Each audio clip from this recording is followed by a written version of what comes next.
И твой един син, Българио, виси на него със страшна сила. Така изплака Ботев своята покруса и голямата печал на българите от гибелта на апостола на свободата Васил Левски преди 143 години.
Васил Кунчев, дякон на Левски, като месия покри България с цяла мрежа революционни комитети и проправи пътя за епохални исторически събития за българите.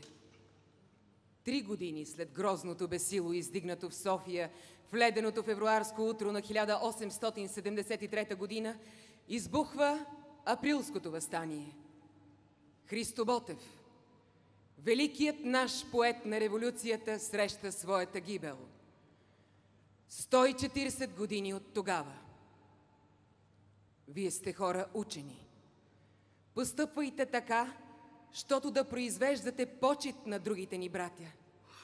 Учете ги с перо и с думи какво значи свобода, отечество, човещина, честност, постоянство и любов един към други го, говорил Левски на Ботйова. Ние трябва да умираме с 1000. Българио наци, ще ли още спи? Българио наци, ще ли още спи? Дигайте байраци, да се освободим. Дигайте байраци, да се освободим. О, Лев, събуди се от дълбоки сън. О, Лев, събуди се от дълбоки сън. Силно провикни се от мъка навън.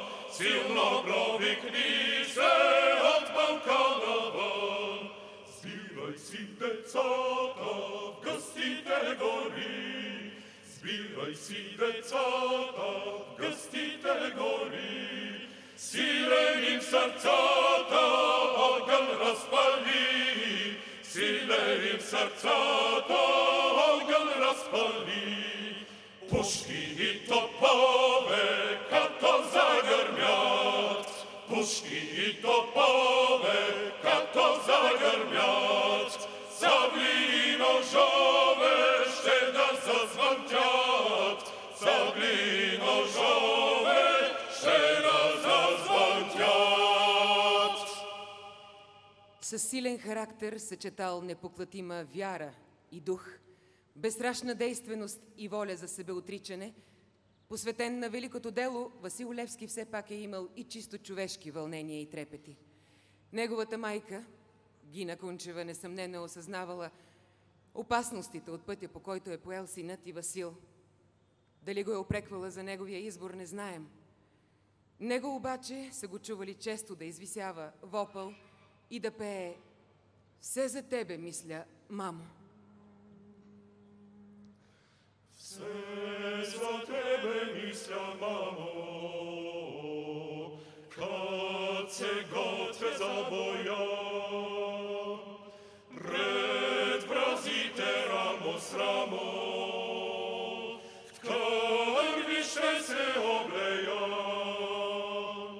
Пред вразите рамо с рамо, в кърви ще се облея. С Богом, мила, кой знае, щеш ме виде вече жив. Но, драга, ти ме не забравяй, ако падна аз убит. Но, драга, ти ме не забравяй, ако падна аз убит. Искам, мамо, да те видя и си драги у дома, но знамето ме не оставя. До кой час ще мога но знамето ме не оставя. До кой час ще мога Слушай, мале, как се тръби, то с глас се загърва в бой. Дано ни вишни защищава, както прави всегда той. Дано ни вишни защищава,